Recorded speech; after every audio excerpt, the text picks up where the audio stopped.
Saints, let me ask you a question. If you are walking down the street and suddenly out of the blue a car comes and hits you and you're laying on the ground, are you going to ask who hit me? No. You're in a shock, you've been hit by a car, and when you wake up you realize, oh dear, I have blood all over me. The first thing you think about is help. You expect people to have called the ambulance. When the ambulance comes, you're happy. And your mind is on recovery. After you recover, now you may think, who hit me with a car? Or then you may think, let the police figure it out. I don't care, I'm better now. Your priority is on getting better. It's on your own health and your own safety. Your priority is not on the one that hit you with a car. He or she will be dealt with later. The focus now should be on you and your recovery. Now, it's quite strange because in daily life, people often have the opposite attitude. In daily life, a lot of folks have the attitude that they need to be accepted and they need to be welcomed by society. In daily life, people put society's needs above their own. Yes, people put society's needs above their own. They serve society with a passion. They serve society with dedication. And society tells them that they need to earn their rest. But then, when they work hard and contribute to society and they become sick, now they end up at a doctor's office and the medical professional will tell them, take some rest. And then the individual is confused because they would say, but I thought I had to work hard and contribute to society. The doctor would tell them, sir or ma'am, you need to take your rest. If you don't make time for your wellness, you will have to make time for your sickness. And there's even a meme about this. And indeed, if you don't take the moments and the effort to consider and invest in your own well-being, then you'll end up having to make room for sickness and disease. Disease and sickness will haunt you the moment you don't invest in your own well-being. If you invest in your own well-being, you'll have benefits on the long term. If you insist on validating society, you'll end up having to spend time being sick and suffering. So it's very easy. You invest in your own well-being, and therefore you will benefit the well-being of other people, or you'll end up indirectly investing in your own demise. And a lot of people are doing the second one. They're indirectly investing in their own demise. Look, I don't care how many degrees you have. I don't care if you graduated from Harvard or from Yale or whatever high quality university it is. If you feel like not going to work yet, but to travel around, then if you need to take a part-time job, take a part-time job or work full-time for 2 or 3 months and then go out there, travel on the earth. Do it. But a lot of young people think, no, I graduated with A's, so A, I was a high quality student, I got my diploma, so I need to start my career, I need to go to work. A, because I need to pay rent, need to do this and that. Yes, I understand that you need to pay rent, but if you can stay in a shelter for a moment without having to pay rent, but just do a course on a daily basis, do it. Or if you are doing work exchange, that you just do some labor and you have accommodation, you can do that also for a while. You can come to rest. I don't care what the expectations of your parents are or the expectations of the people around you. You should consider your own well-being. And that is something that most people simply won't do because they're so brain damaged. Yes, they're brain damaged by society to put society's needs above their own. Listen, I do not condone narcissistic, selfish attitudes in which people only think about themselves. Absolutely not. You should be filled with empathy, compassion, and cooperation towards other people. That's true. But you should also consider your own well-being, and others also have the obligation to consider you. But that's the thing that often doesn't happen in society. Society only expects you to consider them, but they often don't consider you. I'm telling you, don't wait for others to consider you. You consider you. Yes, you must consider you. And that's not selfishness. That's not narcissism. That is reality. You must consider you. Stop waiting for society to consider you. Why are you laying the keys to your well-being in the hands of strangers? Would you go out there in the middle of a mall and suddenly hand over your keys, which address written on it, on any random stranger out there? No, you wouldn't. Would you take your debit card and just give it over to a group of strangers and also give your PIN code that grants them access to your bank accounts? No, you wouldn't do that. Would you go out there and just drop your Facebook password so that everyone can enter in your own Facebook account? No, you wouldn't.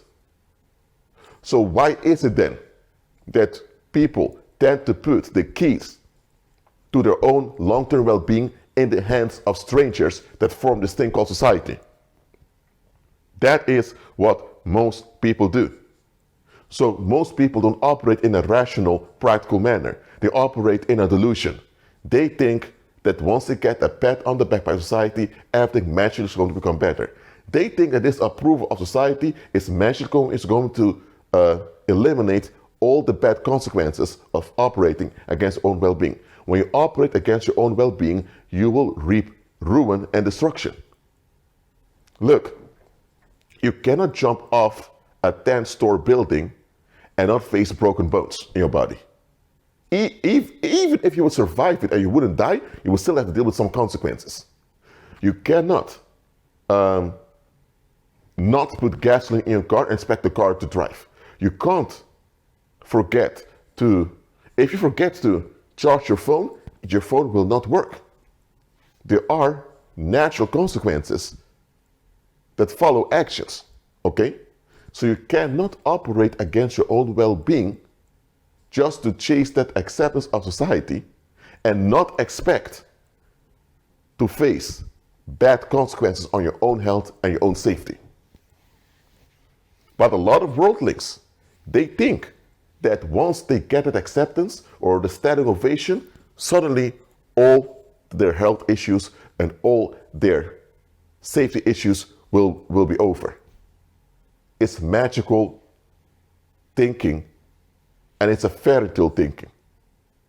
Worldlings in general have a fairy tale thinking. They do not want to consider that they may be the ones causing their own ruin. Look, when you have people you love to hang out with, if those people care about you, they will tell you, Roger, we've been hanging out for a while, but you know what, man, spend some time with your wife and children. They need you too. Or you know what, Roger, we don't mind you come around playing video games, but hey, have you invested in yourself?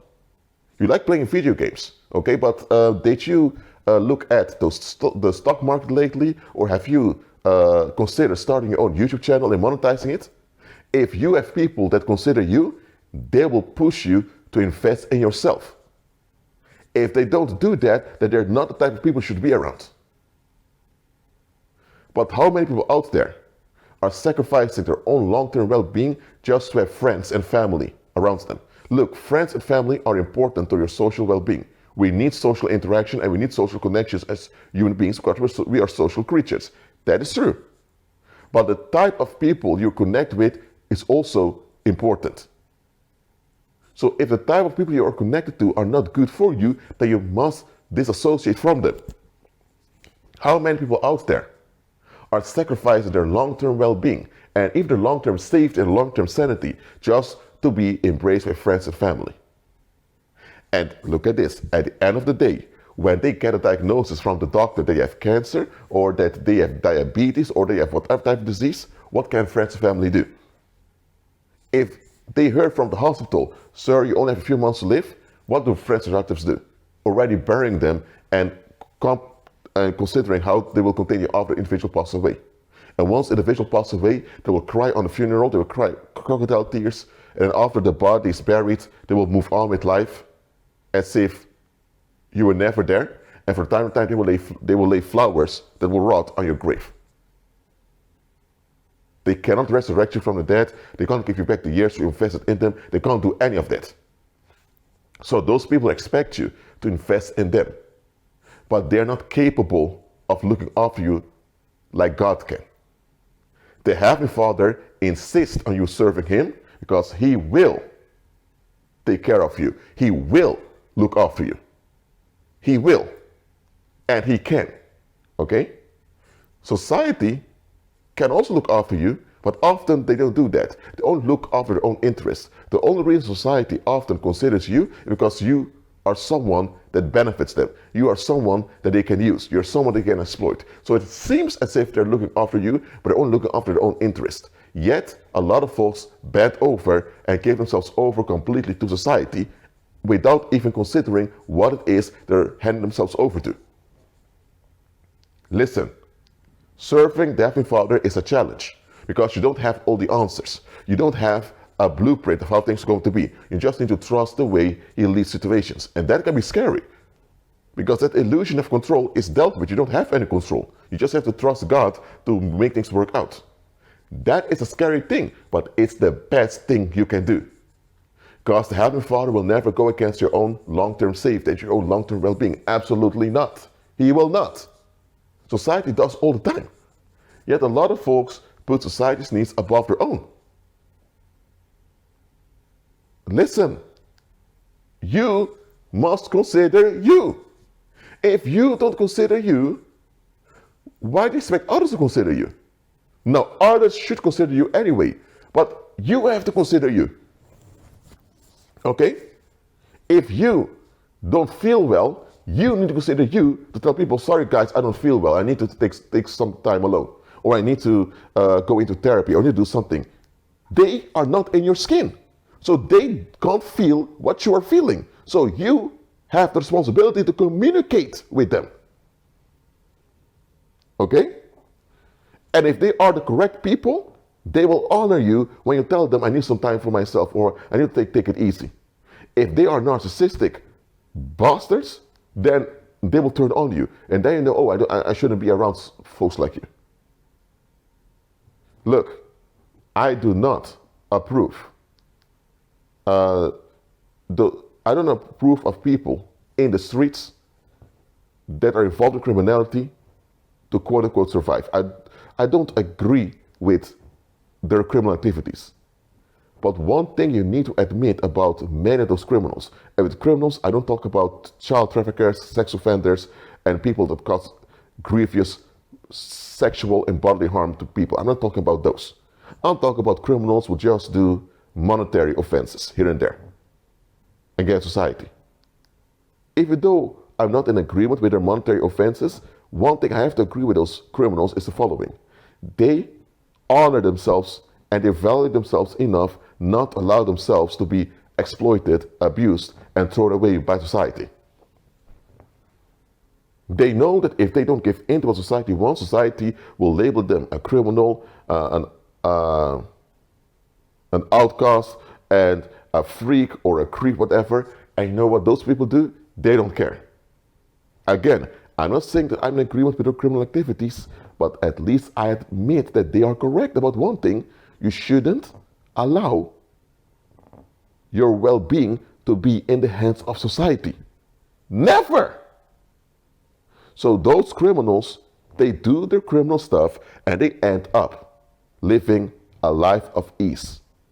Well, it's on the short term because you have other criminals coming after them, you have the police looking for them, but at least they have some monetary advantages here and there that most common people don't have. Most common people out there, if they miss 1 month's payment, they're homeless. Or even if they have money on their savings account, that it could only last for a little moment. And you have criminals who have tens and tens of thousands of dollars or tens of thousands of euros stored in their house, not on the bank, and they can just live at ease for the next coming 4 or 5 years. Or they can invest money into something legal and live off of it. This is something most commoners can't do, because most commoners, if they want to start their own business, they need to ask for a business loan and they need to go through a lot of loopholes. And then they're stuck. Or if they want to stay, you know what, I want to stay home for the next 5 months, they either need to have something on a savings account or they need to go to their parents or whatever. They don't have that leverage. And there are criminals who came from poor backgrounds who have a leverage more than common people. Well, I have to admit, those criminals, I'm not talking about those involved in child trafficking, human trafficking and all of that. I'm talking about those who do just monetary offenses. They at least value themselves enough and they realize that money is a fiction anyway. So they think, why would I allow this fiction to determine my quality of life? Why should I allow this fiction to determine my well-being and my health? But most people out there